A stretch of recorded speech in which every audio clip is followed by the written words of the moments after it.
j'espère que vous avez passé une bonne semaine. Alors là, je vous prépare, je vous balance une petite vidéo, vous allez voir, je vous explique. Suite à vos commentaires de la dernière vidéo que je vous ai balancée, donc méthodologie pour faire un petit dégradé simple. En fait, sur cette vidéo, je refais la même chose et je vais vous expliquer en voice-over, donc par-dessus un petit peu ce que je fais. Et du coup, je vous explique un dégradé à blanc sur quelqu'un. Donc voilà, j'espère que vous allez kiffer la vidéo et moi je vous dis à très vite. Comme d'hab, on reste ensemble, on continue. Okay. Alors voici rapidement les différentes phases non expliquées. Je vais le faire de suite. Là, je vous ai introduit le dégradé. Donc, faut savoir que généralement, le dégradé, il y a énormément de paramètres qui rentrent en jeu. Bien sûr, il y a l'éclairage qui est très très important. Il y a aussi l'implantation des cheveux de la personne. Et il y a aussi la forme de la tête de la personne. Donc tout ça sont des paramètres à prendre en compte pour réussir son dégradé. Il ne suffit pas tout simplement que de passer le levier et de mettre des sabots.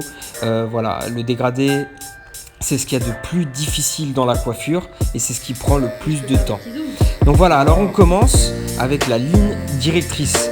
Cette ligne, donc je viens la tracer avec ma tondeuse de précision qui est réglée à 0,1 mm. Ensuite, juste en dessous, je laisse 1 cm que je ne touche pas et je viens avec le rasoir travailler, retirer le peu de cheveux qui reste sous ce centimètre que je laisse de sécurité. Le centimètre que j'ai laissé juste en dessous de ma ligne directrice va venir me permettre d'être retouché et de créer une transition entre le blanc, le zéro du rasoir électrique et le début du cheveu de la tondeuse de précision. Donc ensuite on prend la tondeuse, levier ouvert et on vient tracer une autre ligne directrice d'1,5 cm environ. Donc ça va être, il faut savoir que le dégradé se divise en 3 couleurs, blanc, gris, noir. Donc là je suis en train de travailler la phase grise du dégradé. Donc levier ouvert sur du 3 mm et là je passe sur du 0,5 mm. Le levier est à moitié ouvert, donc position du milieu et je viens effacer la ligne que j'avais laissée avec mon 3 mm. Ensuite, je reprends ma tondeuse sans sabot et je commence à effacer ma ligne directrice principale, la première.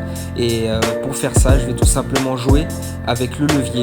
Je vais intervertir entre levier positionné au milieu, positionné fermé. Et voilà, je vais jouer vraiment en fonction de la forme de sa tête et en fonction de l'éclairage. Je vais jouer avec le levier. Ensuite, je prends mon sabot 6 mm, je commence à rajouter un peu de profondeur sur la partie noire du dégradé. Donc là, la partie grise est faite, la partie blanche est faite et là, je travaille la phase noire du dégradé. Donc ensuite, je prends le sabot 4,5 mm et je viens rajouter un peu plus de profondeur et effacer les lignes. Ensuite, je prends ma tondeuse qui a une forme de tête, donc c'est une lame super taper, donc forme arrondie qui va venir me faciliter mon coup de poignet. Donc je reprends le sabot 3 mm ouvert et voilà, je donne des petits coups comme ça très légers vers le haut pour effacer quelques lignes. Ensuite, je prends mon ciseau sculpteur pour venir pareil effacer quelques lignes. Et là, je viens marquer les contours, donc je vais faire des contours arrondis. Et là, on peut déjà constater dans le dégradé que la partie qui est à gauche est relativement bien dégradée et la partie qui est à droite n'est pas dégradée correctement. Donc ça, c'est par rapport à l'angle de vue d'où j'étais positionné. Parce qu'avec la caméra, je pouvais pas faire grand chose. Donc là, je vais retoucher tout ça. Je vais faire l'autre côté et je vais travailler en haut. Et voici le résultat final du dégradé après retouche. Donc il faut savoir qu'il faut faire un travail de fond, dégrossir un maximum. Et c'est seulement à la fin où on retouche le tout pour gagner du temps.